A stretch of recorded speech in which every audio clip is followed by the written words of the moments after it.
ರೇಣುಕಾಸ್ವಾಮಿ ಕೊಲೆ ಕೇಸ್ನಲ್ಲಿ ಪವಿತ್ರಾಗೆ ಬೇಗ್ ರಿಲೀಫ್. ರೇಣುಕಾಸ್ವಾಮಿ ಕಳುಹಿಸಿದ್ದ ಅಶ್ಲೀಲ ಮೆಸೇಜೆ ಪವಿತ್ರಾಗೆ ರಿಲೀಫ್ ಕೊಡ್ತಾ ಹೇಗೆ?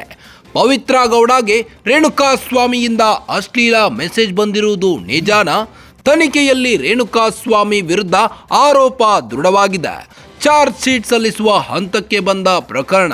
ಸ್ವಾಮಿ ಕೊಲೆ ಕೇಸ್ನಲ್ಲಿ A1 ಆಗಿರೋ ಪವಿತ್ರ ಗೌಡ, A1 ಪಟ್ಟದಿಂದ ಪವಿತ್ರ ಗೌಡಗೆ ಸಿಗುತ್ತಾ ರಿಲೀಫ್? ಕೊಲೆ ಕೇಸ್ನಲ್ಲಿ ಬದಲಾಗುತ್ತಾ ಪವಿತ್ರ ಗೌಡ ಸ್ಥಾನ? ಒಂದು ವೇಳೆ A1 ನಿಂದ ಪವಿತ್ರ ರಿವೀಲ್ ಆದ್ರೆ ಯಾರಾಗ್ತಾರೆ A1?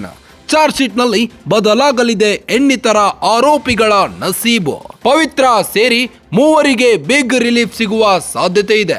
ಎಲ್ಲ ಪ್ರಶ್ನೆಗಳಿಗೂ ಸಿಗಲಿದೆ ಎಂದೇ ಉತ್ತರ. ರೇಣುಕಾಸ್ವಾಮಿ ಕೊಲೆ ಕೇಸ್ನಲ್ಲಿ ಪವಿತ್ರಾಗೆ ಬಿಗ್ ರಿಲೀಫ್ ಸಿಕ್ಕಂತಾಗಿದೆ. ರೇಣುಕಾಸ್ವಾಮಿ ಕಳುಹಿಸಿದ್ದ ಅಶ್ಲೀಲ ಮೆಸೇಜ್ ಪವಿತ್ರಾಗೆ ರಿಲೀಫ್ ಕೊಡ್ತಾ ಹೇಗೆ? ಬರೋಬ್ಬರಿ 250ಕ್ಕೂ ಹೆಚ್ಚು ಅಶ್ಲೀಲ ಮೆಸೇಜ್ಗಳ ರಿಟ್ರೀವ್ ಸಿಕ್ಕಿದೆ ರೇಣುಕಾಸ್ವಾಮಿದು. ರೇಣುಕಾಸ್ವಾಮಿ ಇನ್ಸ್ಟಾ ಅಕೌಂಟ್ನಿಂದಲೇ ಬೆತ್ತಲಾಗಿದೆ ಬಂಡವಾಳ.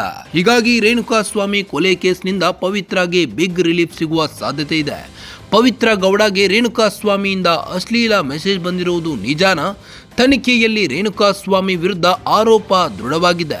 ಚಾರ್ಜ್ ಶೀಟ್ ಸಲ್ಲಿಸುವ ಹಂತಕ್ಕೆ ಪ್ರಕರಣ ಬಂದು ನಿಂತಿದ್ದು.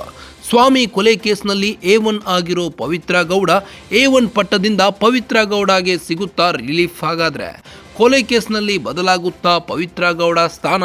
ಒಂದು ವೇಳೆ A1 ನಿಂದ ಪವಿತ್ರ ರಿವೀಲ್ ಆದರೆ ಯಾರಾಗ್ತಾರೆ A1?